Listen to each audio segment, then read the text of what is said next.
Ma sain marssida veel. Näete?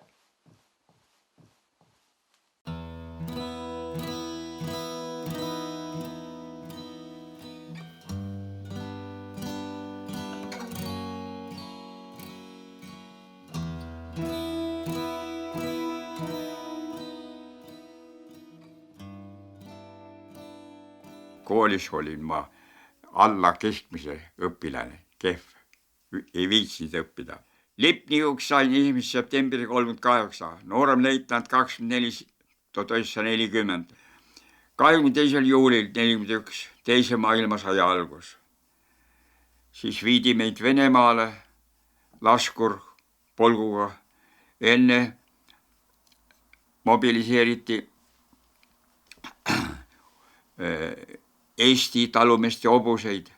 Rännaku jooksul oli sakslaste lennurünnak, kõik jooksid laiali ja hobused samuti mööda Venemaad, kas neid kinni sai, ei tea. Sakslaste patrull tuli vastu, võttis meie relvad ära, aga sakslased suhtusid meisse ülbelt väga. Ei andnud meile juua, ei mitte midagi. Ja siis viidi meid, see on Ebenrodesse, see on Leedu piiri ääres on üks linnakene. Seal me olime põllu peal, lageda põllu peal. Magada kuskil ei olnud, ma kaevasin, seal oli kuiv maa, kaevasin augu maa sisse ja siin väike maa olen ja sinna sisse ma pugesin ja niiviisi siis sai elada seal. Seal oli umbes 20 000 Vene sõjavängi ja märtsikuus 42 tulid Eestis Eesti lipudega ehitatud omnibussid, seal olid Eesti sõjaväe vormis vanemad ohvitserid ja need valisid siis 30 elujõulimise nooremat ohvitseri välja, mina kukkusin ka sinna. Mina kukkusin Pärnu sellesse julgeolekupolitseisse, Eesti osakonda. Asi läks idarindel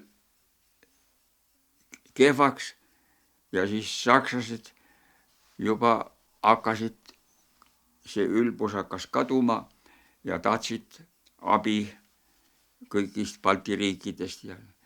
No see oli kõik nii üle pea kaela tehtud. Meil ei olnud varustust ju midagi tankide vastu, püssiga tankide vastu.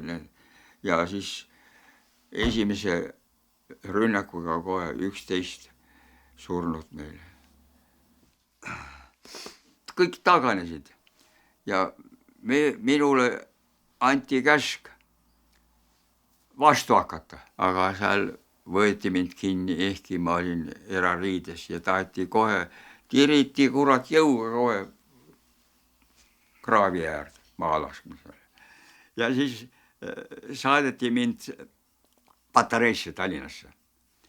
Patareis ma olin, seal on üks suur ruum, seda nimetati kirikuks.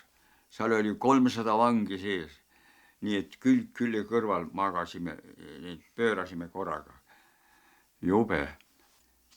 Ja siis saadeti meid Volga laagrisse.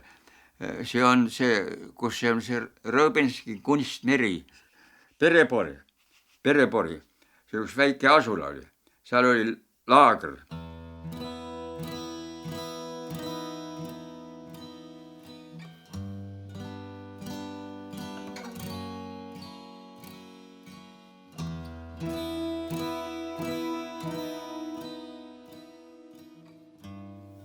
Ma olen saanud Eesti sõjaväes väga tugeva ettevalmistuse. Mul ei